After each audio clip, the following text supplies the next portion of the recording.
Hello students, this is our lecture on resources. Last class we discussed about classification of resources. In this class we discussed about resource planning, land resources, land utilization, land degradation and conservation measures, conservation of resources. Now start with resource planning. What is resource planning? It is a technique or skill of proper use of resources. Resource planning क्या है? एक technique है, एक skill है जिससे हम लोग resource को प्रॉपर तरीके से यूज करते हैं. उस टेक्निक को ही हम लोग कहते हैं resource planning. What is need for resource planning? Resource planning की क्या जरूरत है? तो first is most of the resource are limited in supply. बहुत सारे रिसोर्स जो हैं वो हमारे पास लिमिटेड क्वांटिटी में है. तो लिमिटेड क्वांटिटी में है तो एक टाइम के बाद वो खत्म हो जाना है. अगर हम लोग प्रॉपर प्लानिंग करके रिसोर्स को यूज नहीं करेंगे तो वो खत्म हो जाएगा. इसलिए प्लानिंग की जरूरत है. दूसरा, most of the resources are unevenly distributed over the country. और बहुत सारे ऐसे रिसोर्सेज हैं जो पूरे कंट्री में इक्वली डिस्ट्रीब्यूटेड नहीं है, है ना.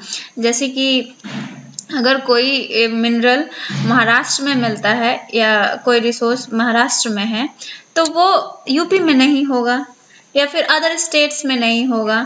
तो इस तरह से पूरे कंट्री में जो रिसोर्सेज है वो इक्वली डिस्ट्रीब्यूटेड नहीं है, अलग अलग तरह से, कहीं ज़्यादा है कहीं कम है ना. तो इसलिए भी हमें रिसोर्स प्लानिंग की ज़रूरत है. Third one is over utilization of resources may lead to population of environment. और बहुत सारा अगर हम लोग रिसोर्स का यूटिलाइजेशन बहुत ज़्यादा करेंगे तो वो हमारे इन्वायरमेंट को पोल्यूट करेगा, है ना, हमारे इन्वायरमेंट को डिग्रेड करेगा. जैसे कहीं माइनिंग होती है, माइनिंग हम लोग माइन करके कोई मिनरल निकाल रहे होते हैं तो उस माइनिंग से बहुत ज़्यादा पॉल्यूशन होता है. आसपास का जो इन्वायरमेंट होता है वो बहुत ज़्यादा पॉल्यूट हो जाता है. बहुत ज़्यादा डस्ट होते हैं, डस्ट से बहुत ज़्यादा पॉल्यूशन होता है, पॉल्यूशन से इन्वायरमेंट डिग्रेड होता है. इसलिए भी हमें रिसोर्स प्लानिंग की ज़रूरत है कि ज़्यादा ओवर हम लोग रिसोर्स का यूटिलाइजेशन ना करें, प्रॉपर तरीके से करें, ज़्यादा ना करें. And next is planning of resources is also required to become self dependent. और जब हम लोग रिसोर्स की प्लानिंग करते हैं तो उससे हम लोग सेल्फ डिपेंडेंट हो पाते हैं कि कितनी हमें ज़रूरत है, उस ज़रूरत के हिसाब से हम लोग उस रिसोर्स की प्लानिंग कर लेते हैं. तो उससे वो हमें जो रिसोर्स की प्लानिंग हमें सेल्फ डिपेंडेंट बनाता है. बहुत सारे ऐसे रिसोर्स है जिसे हमें अदर कंट्री से इंपोर्ट करना पड़ता है. तो अगर हम लोग प्रॉपर तरीके से ही प्लानिंग करें तो हमारे कंट्री में ही जितने रिसोर्स हमें हमारे लिए अवेलेबल है उसे ही हम लोग यूज़ कर सकते हैं, है ना. तो इस तरह से हम लोग सेल्फ डिपेंडेंट हो सकते हैं. And last one is under utilization of resources will lead to under development of the economy. और अगर हम लोग रिसोर्सेज का यूटिलाइजेशन अच्छी तरीके से ना करें, अगर हम लोग रिसोर्स का यूटिलाइजेशन बहुत कम करें तो उससे क्या होता है, हमारा इकोनॉमी भी जो है वो अंडर डेवलप्ड रह जाता है ना. तो ऐसा नहीं है कि हमें रिसोर्सेज को एकदम यूटिलाइज ही नहीं करना है, यूटिलाइज करना है बट प्रॉपर तरीके से करना है. तो अगर हम लोग प्रॉपर तरीके से रिसोर्स का यूटिलाइजेशन करेंगे तो उससे हमारी इकोनॉमी भी डेवलप होगी. तो ये हमारे मेन रीजंस थे जिसके लिए हमें रिसोर्स की प्लानिंग करनी होती है. आगे चलते हैं. Resource planning in India. अब इंडिया में रिसोर्स की प्लानिंग कैसे होती है? 3 स्टेजेस में होती है रिसोर्स की प्लानिंग इंडिया में. First is identification and inventory of resources. इसमें क्या होता है? This includes surveying, mapping, qualitative and quantitative estimation and measurements of resources. इसमें identification and inventory of resources में क्या होता है कि हम लोग सर्वे करके जहाँ पे रिसोर्स अवेलेबल हैं वो पता लगाते हैं।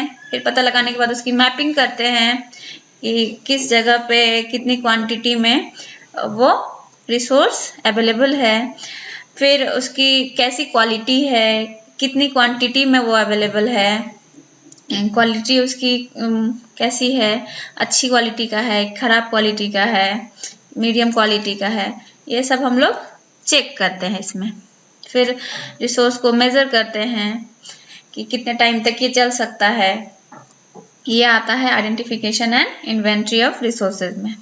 सेकेंड स्टेज है making a plan structure using appropriate technology skill and institutional setup so that all resources developmental plans can be implemented। उसके बाद सेकेंड, पहला तो हमने क्या किया, सर्वे किया, सर्वे करके पता लगाया कहाँ पर कौन सा रिसोर्स अवेलेबल है, फिर उसकी मैपिंग की, उसके बाद उसकी क्वालिटी के बारे में जाना, फिर कितनी क्वांटिटी में अवेलेबल है वो जाना, उसके बाद वो रिसोर्स को मेजर कर लिया कि कितने टाइम तक ये चलने वाला है। उसके बाद सेकेंड स्टेज में हम लोग क्या करते हैं कि उसकी प्लानिंग करते हैं कि कैसे हमें एक उसका उस रिसोर्स को यूज करना है ना, कैसे उसको निकालना है वहां से, किस टेक्नोलॉजी के जरिए, किस स्किल के जरिए वो रिसोर्स वहां से निकलेगा, फिर उससे कैसे हम लोग उस रिसोर्स को यूज करेंगे अपने डेवलपमेंट के लिए, उसके लिए प्लान करते हैं। उसके बाद फिर उसको इम्प्लीमेंट करते हैं। थर्ड स्टेज कौन सा है, matching the resource development plans with the national development plans.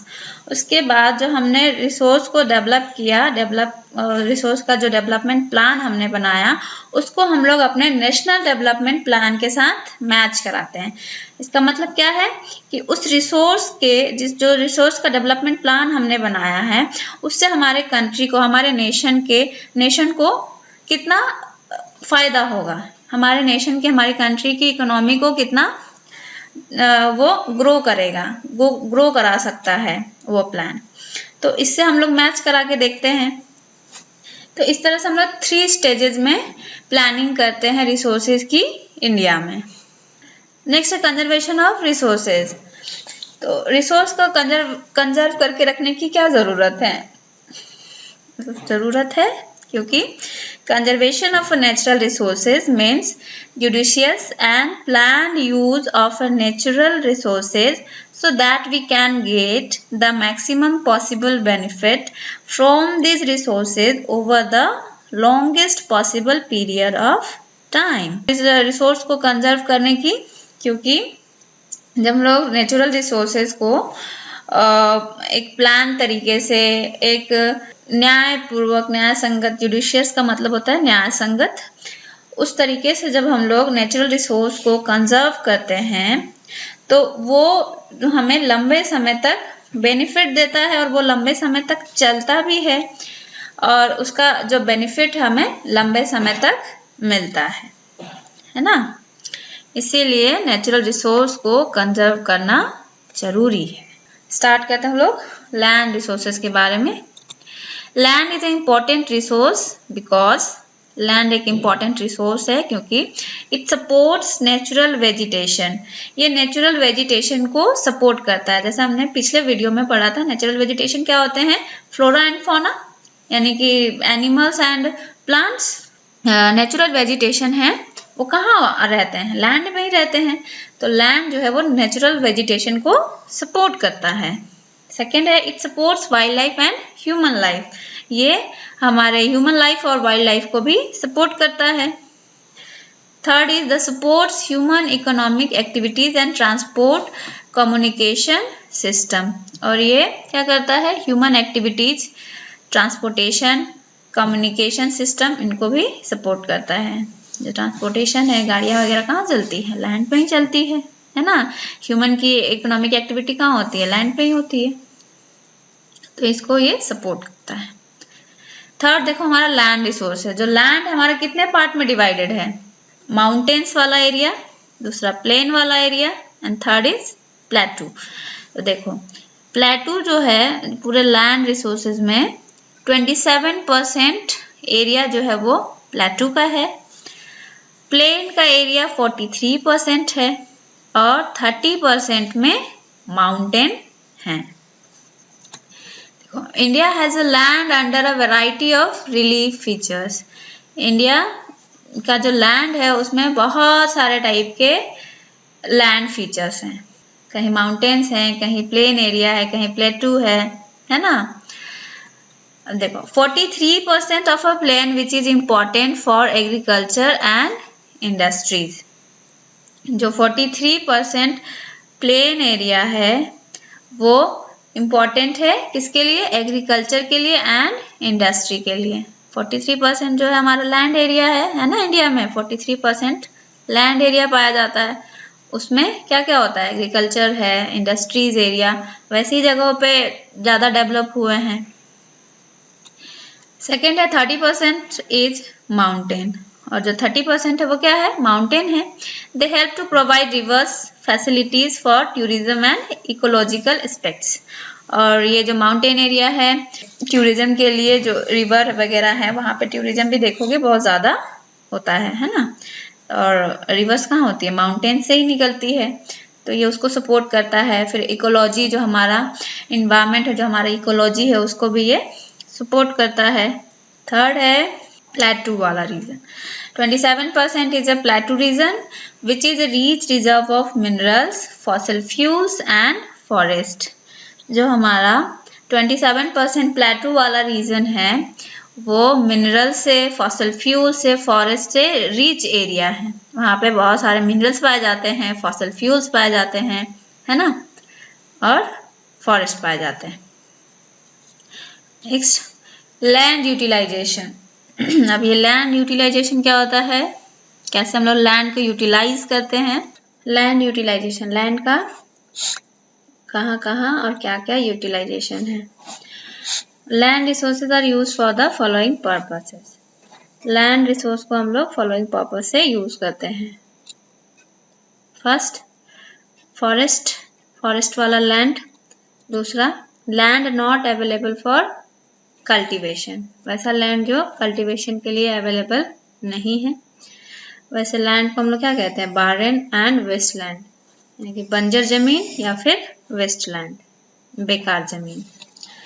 दूसरा, land use for non agricultural activities such as buildings, roads, factories.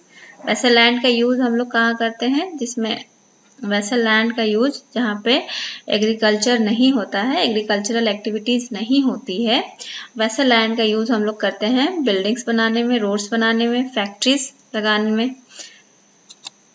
Third है अनकल्टिवेटेड लैंड, जहाँ पे खेती नहीं होती, कृषि नहीं होती, वैसा लैंड। वैसे लैंड में क्या होता है? Permanent posture and grazing land, वो परमानेंटली चारागाह बन जाता है ना, जानवरों के लिए चरने वाली जगह। दूसरा, land under miscellaneous tree, crop, grapes, जहाँ पे कल्टीवेशन का कोई स्कोप नहीं होता, वैसे लैंड में बहुत सारे ट्रीज उगाते हैं। थर्ड है कल्चरेबल वेस्टलैंड। कल्चरेबल वेस्टलैंड क्या होता है? वैसा अनकल्टिवेटेड लैंड जो 5 एग्रीकल्चरल ईयर से अनकल्टिवेटेड है, यानी कि वहाँ पे कोई भी कल्टीवेशन नहीं हुआ है, कोई भी कृषि नहीं हुई है, कोई भी किसी तरह की खेती नहीं हुई है। फोर्थ है फैलो लैंड्स। फैलो लैंड्स में दो टाइप के फैलो लैंड्स आते हैं। पहला, करंट फैलो लैंड्स। ऐसे लैंड को हम लोग करंट फैलो लैंड कहते हैं जो लैंड एक या फिर एक एग्रीकल्चरल ईयर से कम समय तक उसमें कोई भी खेती नहीं हुई हो, वैसे लैंड को हम लोग कहते हैं करंट फैलो लैंड, है ना। Current fallow land is left uncultivated for 1 और less than 1 agricultural year. Second है other than current fallow land. ये क्या है? वैसा लैंड जहां एक या फिर एक से लेकर 5 एग्रीकल्चरल ईयर्स तक में कोई भी कल्टीवेशन ना हुआ हो, कोई भी खेती ना हुई हो, वैसे लैंड को हम लोग कहते हैं other than current fallow. Next है net sown area. Net sown area क्या है? Area sown more than once in agricultural year plus net sown area is known as a gross cropped area. Net sown area वो area कहलाता है जहां पर खेती की जाती है, बुआई की जाती है ना। खेती वाले लैंड को हम लोग कहते हैं शोन एरिया। वैसे एरिया को ही हम लोग कहते हैं ग्रॉस क्रॉप्ड एरिया। नेक्स्ट चलते हैं हम लोग land use pattern in India. India में कैसे लैंड को यूज किया जाता है? Land use depend upon the following factors. Land का जो यूज है वो इस कुछ फैक्टर्स पे डिपेंड करता है। फर्स्ट है physical factor. Physical factor it is includes topography, climate and soil. मतलब जहाँ का क्लाइमेट अच्छा होगा, वहाँ की सॉइल अच्छी होगी, वहाँ का टोपोग्राफी अच्छा होगा। टोपोग्राफी कहने का मतलब इन्वायरमेंट उस खेती के लिए या फिर जिस चीज़ की हम लोग, जिस क्रॉप का हम लोग कल्टीवेशन करेंगे उसके हिसाब से वहाँ का जो क्लाइमेट होगा वही फिजिकल फैक्टर्स कहलाता है। मतलब दूसरा ह्यूमन फैक्टर भी डिपेंड करता है। ह्यूमन फैक्टर में क्या क्या? Population density, technological capability, culture, tradition etcetera. Human factors में आता है पॉपुलेशन डेंसिटी, यानी कि उस एरिया में कितनी पॉपुलेशन बसती है, कितनी पॉपुलेशन है, और वहाँ का वो टेक्नोलॉजिकली कितना कैपेबल है वो इलाका। फिर वहाँ का कल्चर क्या है, वहाँ की ट्रेडिशन क्या है। जैसे कि नॉर्थ में लोगों का कल्चर क्या होता है? अधिकतर वो लोग रोटी खाना पसंद करते हैं। तो रोटी खाना पसंद करते हैं तो अधिकतर वो लोग गेहूं की खेती ज़्यादा करेंगे, धान की खेती कम होगी। उसी तरह साउथ इंडिया में लोग चावल खाना पसंद करते हैं तो वहाँ पे धान की खेती ज़्यादा होगी। और टेक्नोलॉजिकली कैपेबिलिटी का मतलब होता है कि जैसे जिस एरिया में लोग ट्रैक्टर वगैरह का इस्तेमाल करने के लिए कैपेबल हो, तो वो हो गई टेक्नोलॉजिकली कैपेबिलिटी। यही यानी कि लैंड जो है, लैंड का यूज दो फैक्टर पर डिपेंड करता है। पहला फिजिकल फैक्टर और दूसरा ह्यूमन फैक्टर। उस हिसाब से लैंड का यूज किया जाता है। नेक्स्ट है total area of India is 3.28 million kilometre square. Land use data accounts for only 93% because for most of the northeast states land use reporting is not done। जो India का land area है वो major किया गया है 3.28 million kilometre square, और land use data जो है वो 93% डाटा ही हमारे पास अवेलेबल है। ऐसा क्यों है? क्योंकि नॉर्थ ईस्टर्न जो स्टेट्स हैं वहाँ के जो लैंड है, वहाँ के लैंड को अभी प्रॉपरली मेजर नहीं कर पाया गया है, क्योंकि वहाँ वो एक माउंटेनी एरिया है, वहाँ पे बहुत सारे माउंटेन्स है और बहुत ज़्यादा वो रेयर इलाका है, वहाँ पे ज़्यादा घनी आबादी भी नहीं है। तो अभी तक वहाँ की सर्वेइंग मैपिंग नहीं हो पाई है, इसलिए हम लोग 93% डाटा ही हमारे पास अवेलेबल है लैंड का, इंडिया के लैंड का। तो उस 93% में क्या क्या है? फॉरेस्ट जो था, फॉरेस्ट का परसेंटेज है वो है 1960 और 61 में 18.11% इतना था, और 2002-03 में जो फॉरेस्ट का परसेंटेज है वो बढ़ के हो गया 23.3%। और बारेन एंड वेस्टलैंड्स मतलब जो बंजर जमीन है और जो बेकार जमीन है उसका परसेंटेज था 12.01%, जो कि घट के हो गया 2002-03 में 5.5%। Third area under non agricultural uses. वैसा लैंड जहाँ पे एग्रीकल्चरल एक्टिविटीज नहीं होती है, वैसा एरिया कितना था? 60 और 61 में 4.95%, जो कि बढ़ के 2002-03 में हो गया 8.7%। Permanent pasture and grazing land चारागाह वाली जमीन 61 में थी 4.71%, जो कि घट के हो गई 2002-03 में 3.3%।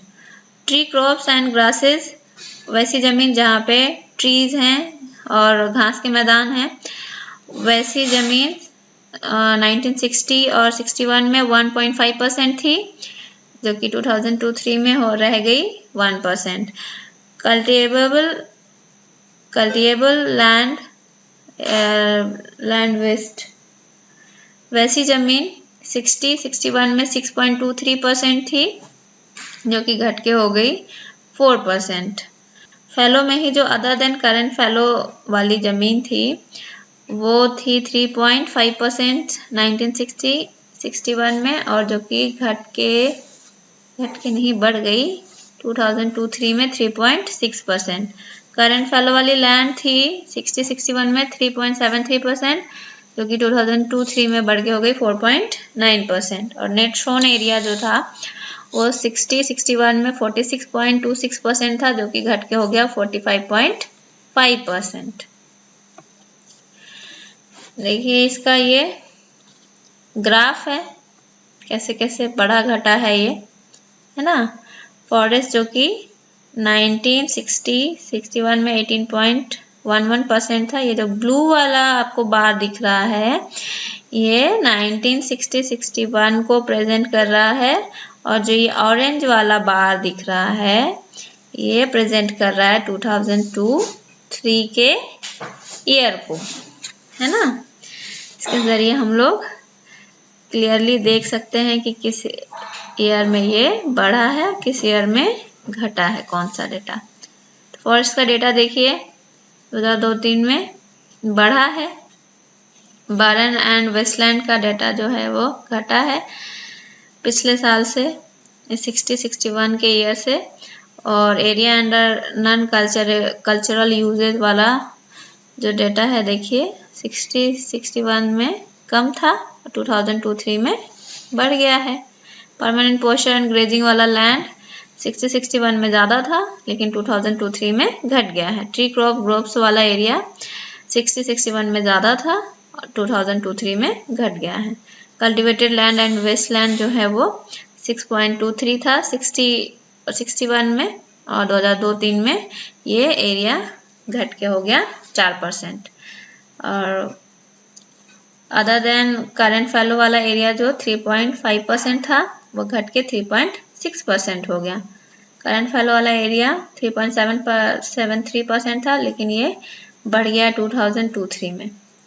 नेट शोन एरिया जो था वो पहले 46.26% हुआ करता था 60-61 में, और 2002-03 में ये घट के 45.5% हो गया। Net sown area differs greatly from one state to other. जो नेट शोन एरिया है वो डिफर करता है, अलग अलग है हर स्टेट में, है ना। हर स्टेट में खेती वाली जमीन नहीं होती। नेट शोन एरिया का मतलब क्या, जहाँ पे खेती वाली जमीन को हम लोग नेट शोन एरिया कहते हैं, जहाँ पे बहुत ज्यादा खेती होती है, कल्टीवेशन होता है।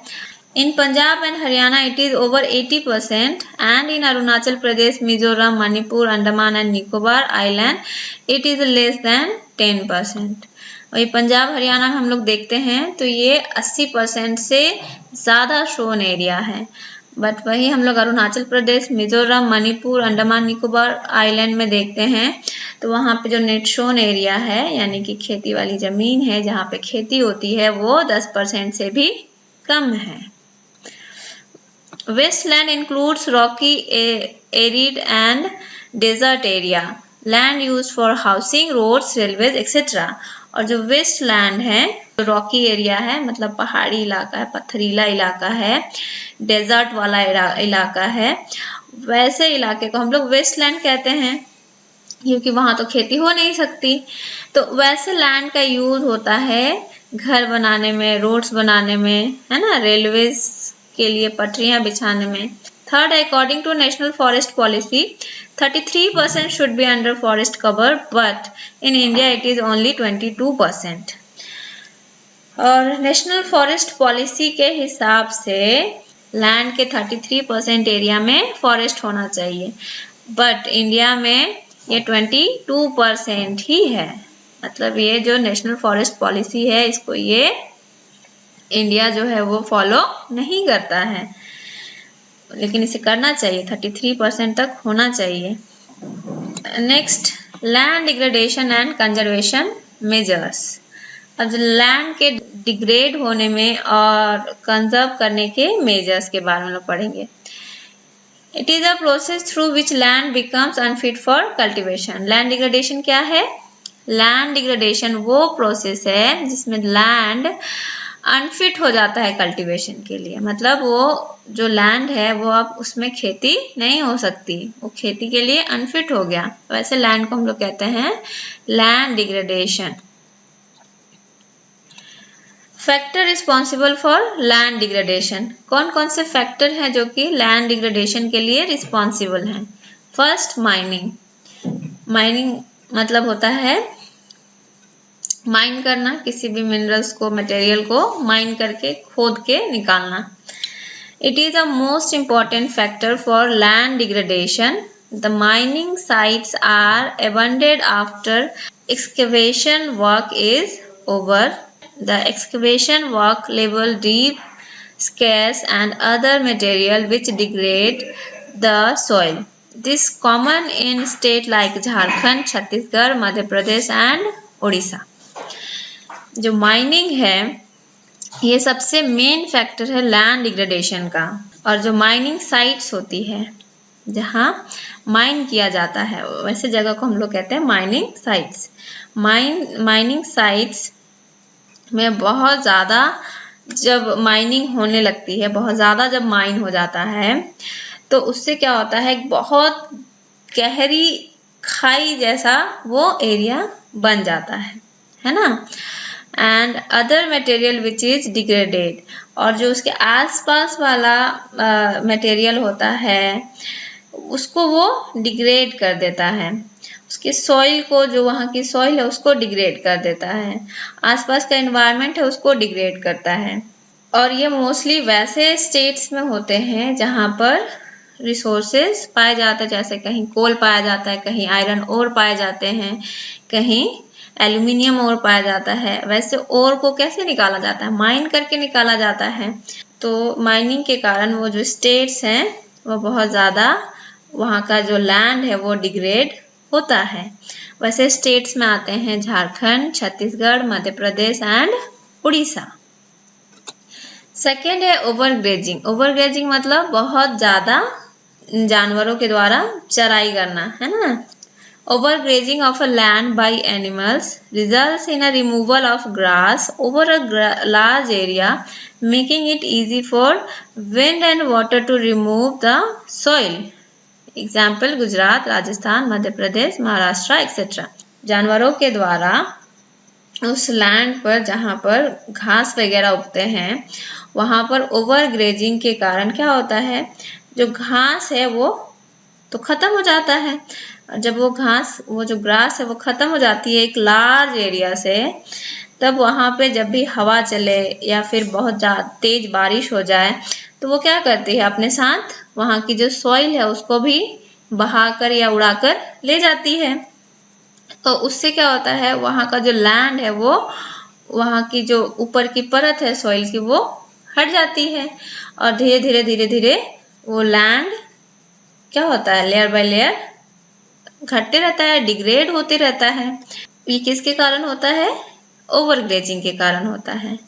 बहुत सारे ऐसे स्टेट्स हैं जहाँ पे ये ओवरग्रेजिंग का प्रॉब्लम है, जैसे हो गया गुजरात, राजस्थान, मध्य प्रदेश, महाराष्ट्र एक्सेट्रा। नेक्स्ट है वाटर लॉगिंग। वाटर लॉगिंग क्या है? Over irrigation of a land is also responsible for land degradation. Water logging increases salinity and alkalinity in a soil, making it unfit for cultivation.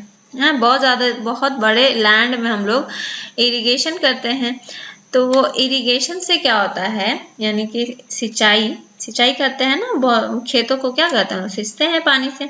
तो सिंचाई करने से क्या होता है कि वहाँ की जो लैंड की जो सॉइल है, ऊपर सॉइल की जो ऊपरी परत है, वो क्या होता है, पानी के जरिए ही बह जाती है और धीरे धीरे वहाँ का जो वो लैंड है वो डिग्रेड होना स्टार्ट हो जाता है।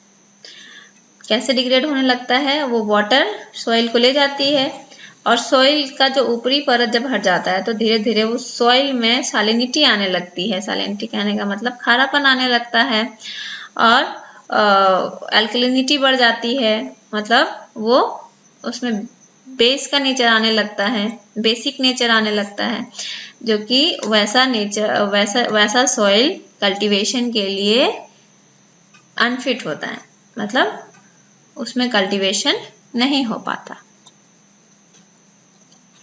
फोर्थ है industrialisation.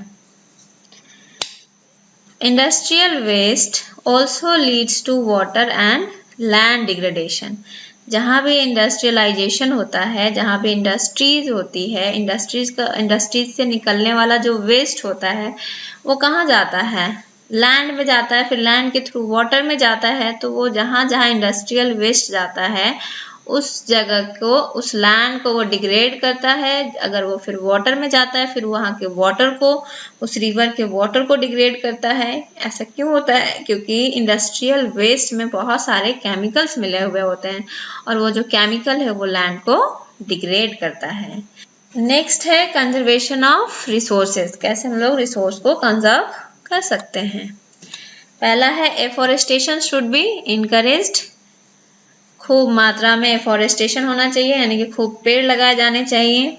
Second, proper management of grazing, और ग्रेजिंग का एक प्रॉपर मैनेजमेंट हो, मतलब कि कुछ एरिया को पहले लोकेट कर दिया जाए कि इस एरिया में ग्रेजिंग होगी, उसके बाद फिर 1 मंथ या फिर 15 डेज के बाद फिर वो एरिया चेंज कर दिया जाए, फिर दूसरे एरिया को लोकेट कर दिया जाए कि इस एरिया में ग्रेजिंग हो।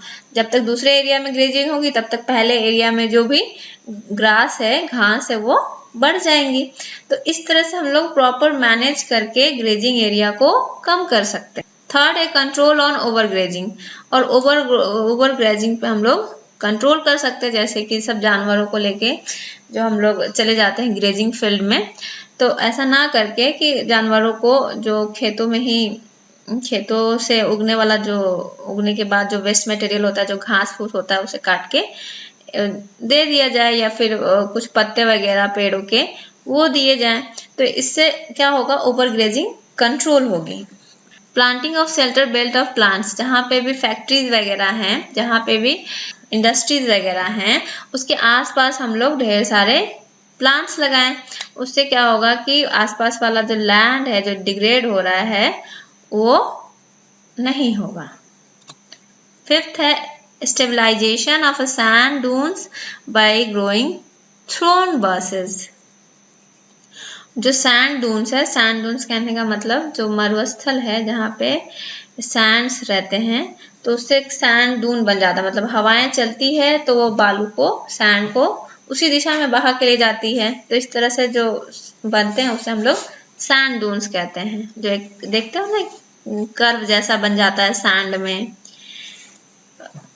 डेजर्ट में देखोगे ऐसे ऐसे कर्व जैसा बना रहता है, जैसे जैसे हवा आती है उसको ले जाती है उसी तरह वो कर्व बन जाता है।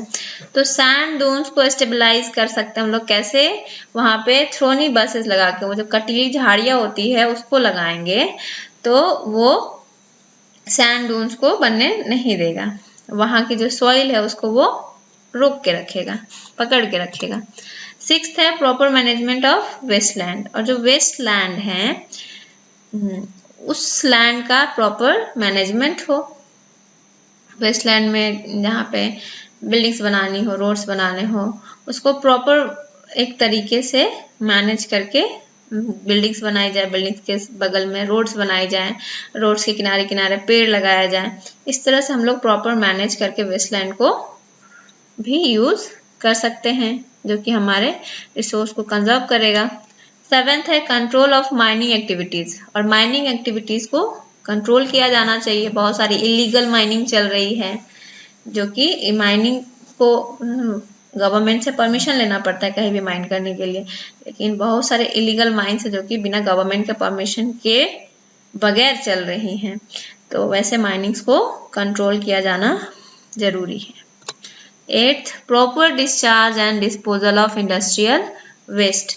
जो इंडस्ट्री से वेस्ट निकलता है, जो कचरा निकलता है, उसको उसके डिस्चार्ज को एक प्रॉपर तरीके से मैनेज करना चाहिए कि पहले जो वेस्ट निकल रहा है उसको न्यूट्रलाइज करके और फिर उसको बहाया जाए।